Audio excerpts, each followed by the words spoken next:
Boa tarde, meus amores, tudo bom?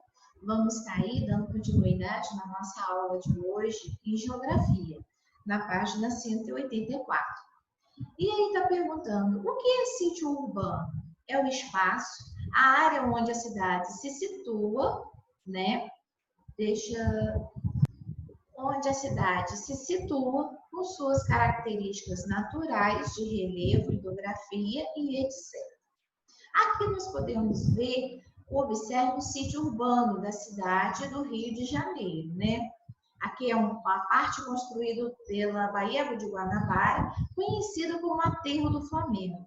Em primeiro plano, a Marinha da Glória, e ao fundo o Pão de Açúcar, Rio de Janeiro. Essa foto foi tirada em 2015. Quais são as áreas com menos edificações? Onde há os morros. Lagos e baías também são considerados quando falamos edificações, áreas vazias, tá? Letra B. Quais são os limites naturais para o crescimento urbano da cidade do Rio de Janeiro?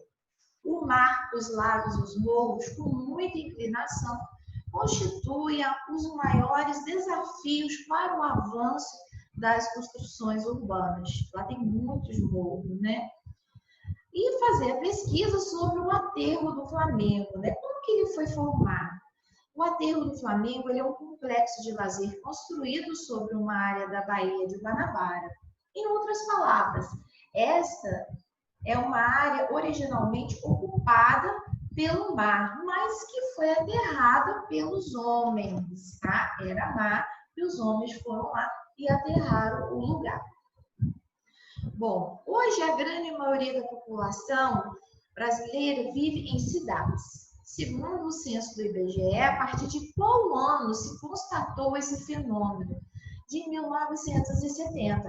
A população urbana passou a ser de mais de 50% durante a década de 60.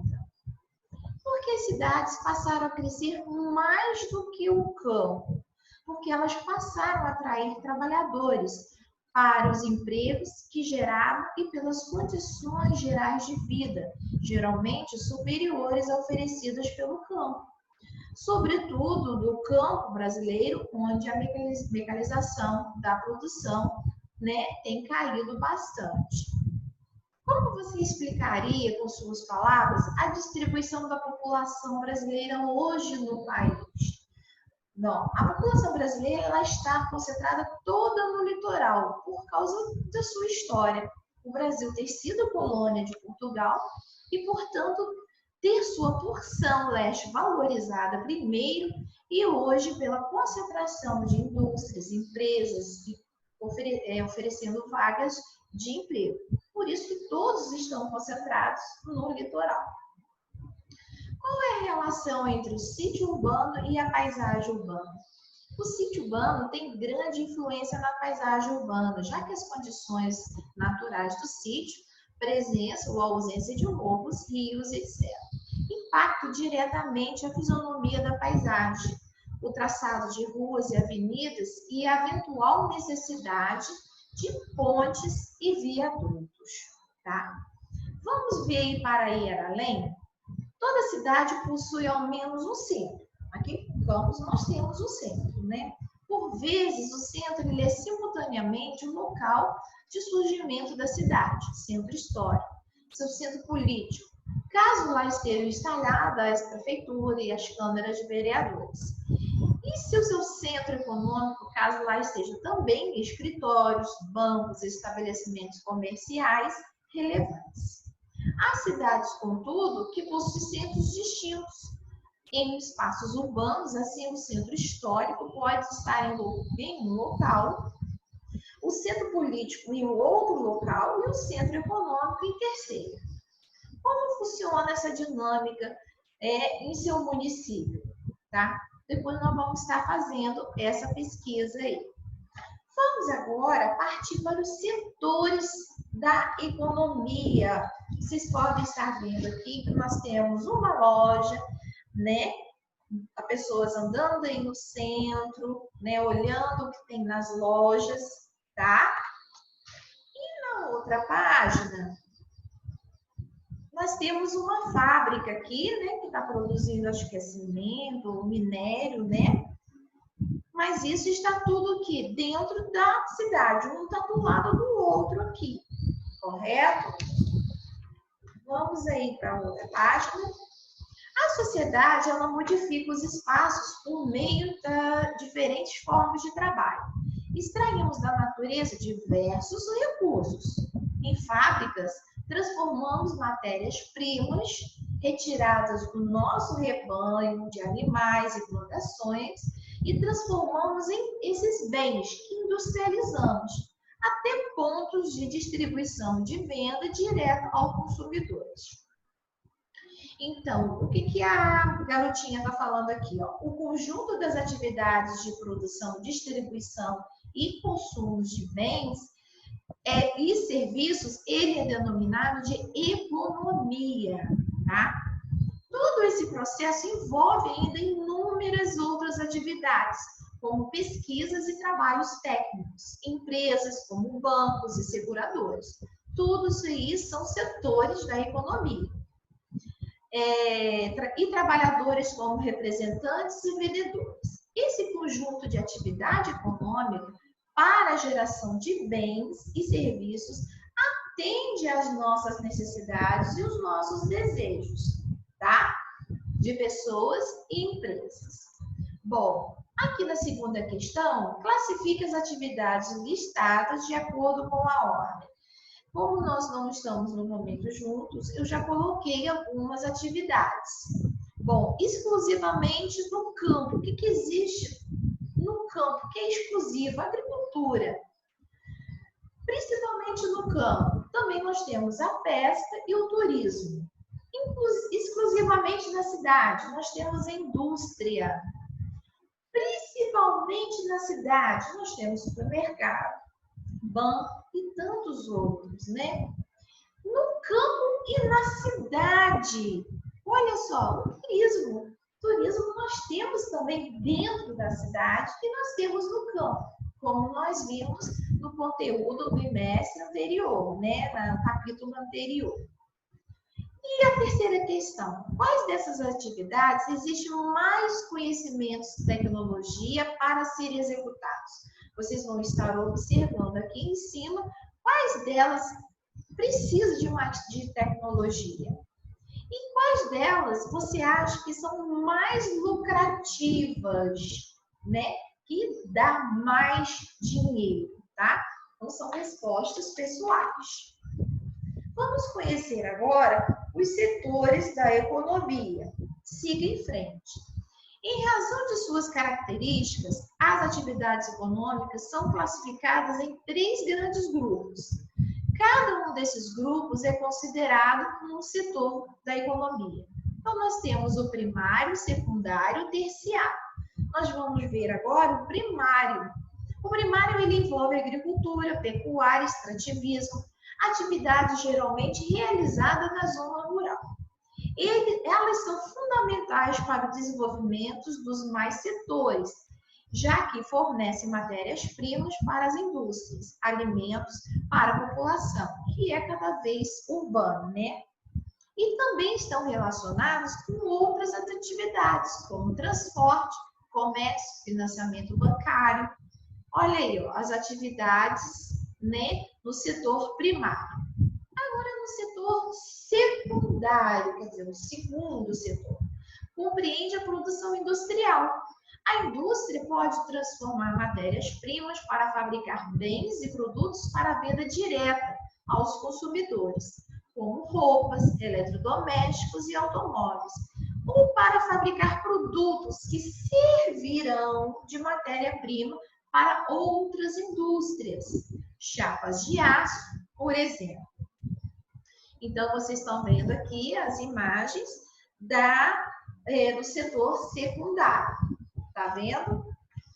Agora, né, vamos ver o setor terciário. O terciário, ele abrange um conjunto muito variado de atividades, como prestação de serviços e comércio, saúde, transporte, advocacia e educação. Esses serviços podem ser oferecidos diretamente aos cidadãos e às empresas. grande parte da população está empregada nesse setor. Tá vendo? Olha, ela aqui ela tá dirigindo, ela tá guiando alguma máquina, né? Esse aqui pode ser o professor, nós temos a moça da loja, dentista, um advogado, tá? E aqui, nessa atividade, eu vou estar pedindo a vocês para estarem pegando o caderno de geografia, tá bom? Colocando o cabeçalho de hoje, dia 14, e vamos estar colocando as respostas que forem erradas, que não estiverem de acordo, tá? Então, vamos lá colocar aí, pegar o caderno de geografia e vamos colocar tudo arrumadinho, tá bom? Olha, essa aqui, indústria, ela é uma atividade econômica do setor primário, olha só, que transforma produto industrializado em matéria-prima. Não, está errado. Vocês vão pegar essa resposta aqui e colocar lá no caderno. A indústria é uma atividade econômica do setor secundário, que transforma o produto industrializado, né? Transformando o produto industrializado, né? A matéria-prima em produto industrializado. As atividades econômicas, elas são divididas em 3 setores: primário, secundário e terciário. Ok, correto. Matéria-prima é um elemento, um material usado na fabricação de um determinado produto. Correto, verdadeiro. E isso aqui, no Brasil, a maior parte da população exerce atividade econômica no setor terciário, que envolve agricultura e pecuária. Está errado. No Brasil, vocês vão estar colocando essa resposta aqui no caderno, a maior parte da população exerce atividade na economia terciária, sim, que envolve comércio e serviços, tá? E por último, o trabalho em supermercados, lojas, bancos e hospitais é considerado prestação de serviços e faz parte do setor terciário, tá? Vamos cair para a outra página, 191. O que é extrativismo? No início da história da humanidade, os seres humanos retiravam diretamente da natureza os recursos de que precisavam para sobreviver. Essa ação ainda existe e é considerada uma atividade extrativa, isto é, de extração de algo feito pela natureza. E, portanto, a humanidade não faz apenas extrair da natureza. Com o desenvolvimento de técnicas, as sociedades desenvolveram formas mais produtivas para extrair esses recursos da natureza, como o emprego de ferramentas e máquinas e transformar esses recursos em produtos usados pelas pessoas ou pelas empresas. Assim nasceu a indústria extrativa, que extrai industrialmente recursos da natureza. Ainda há povos, entretanto, que extraem seus recursos naturais, como é o caso de alguns povos indígenas na região amazônica, usando apenas um corpo ou ferramentas simples. Então, aqui vocês podem ver que dentro do extrativismo, nós temos o vegetal, mineral e animal. Do vegetal, o que a gente extrai do vegetal? Né? O látex da seringueira e a coleta das castanhas.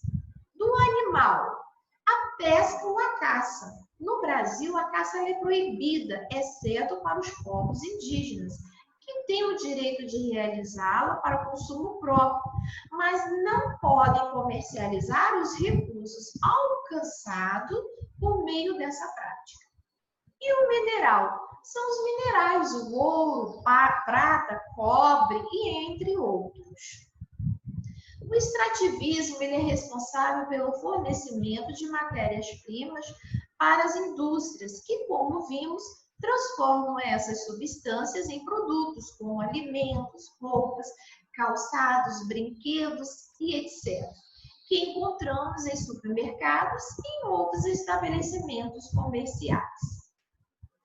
vocês agora vão estar contornando, pegando aí o lapisinho verde, vermelho e azul. Aqueles, né, elementos que possuem o verde, a extração mineral. Olha, o ouro, a argila e o barro, tá? Com o vermelho, extração vegetal. Frutas, sementes, madeiras, animais silvestres. E com o azul, os recursos animal. Peixes, no caso só aqui, né? Peixes, tá. Eu vou arrumar aqui porque eu coloquei o azul no lugar errado. Um momentinho só. Pronto. No caso, são peixes e animais silvestres. Eles pertencem aos recursos de extração animal, tá? Bom, transfira as palavras que você classificou na atividade anterior para esse quadro. Quem são os recursos da extração animal? Peixes e animais silvestres. Da extração mineral, ouro, argila e barro. E da extração vegetal, madeira, frutas, sementes e raízes, tá? Vamos cair na próxima página, tá? Os indígenas, eles dependem muito do meio ambiente, dos recursos da natureza. Por viverem tradicionalmente em matas e florestas, eles aprenderam a utilizar seus recursos para alimentação, moradia, diversão e remédios. Com o ritmo e a intensidade do uso dos recursos naturais pelos povos indígenas não são tão intensos como no caso das sociedades industriais. A natureza utilizada pelos indígenas geralmente consegue se regenerar. Eles vão lá, tiram a árvore, mas eles plantam, né? Os indígenas, eles dão prazo para a natureza se regenerar, tá bom? Vamos ver esse texto aqui? Os povos indígenas sempre respeitam a natureza. O mato não pode acabar, por isso nós não cortamos pau à toa. Nós não cortamos pau, nós só cortamos pau precisando fazer casa, precisando fazer fogo, precisando fazer canoa, precisando fazer beringuela, pinguela, precisando fazer arco, só quando é preciso. Então, eles não utilizam a natureza à toa. Os recursos naturais são importantes para a sobrevivência dos povos indígenas que vivem na floresta. A letra A. Qual o elemento da natureza que o texto está se referindo? A madeira, a árvore. E para que os indígenas utilizam esses recursos naturais? Para fazer canoa, fogo, casa, arco e pinguela. Por que os indígenas dizem que o mato não pode acabar? Porque eles sabem da necessidade da preservação da natureza. Ou seja, eles têm consciência, tá? Eles têm consciência de que dependem dela para viver, tá ok? Então, eu vou parar por aqui e amanhã nós continuaremos na nossa próxima aula com Geografia, tá bom? Beijão para todos vocês!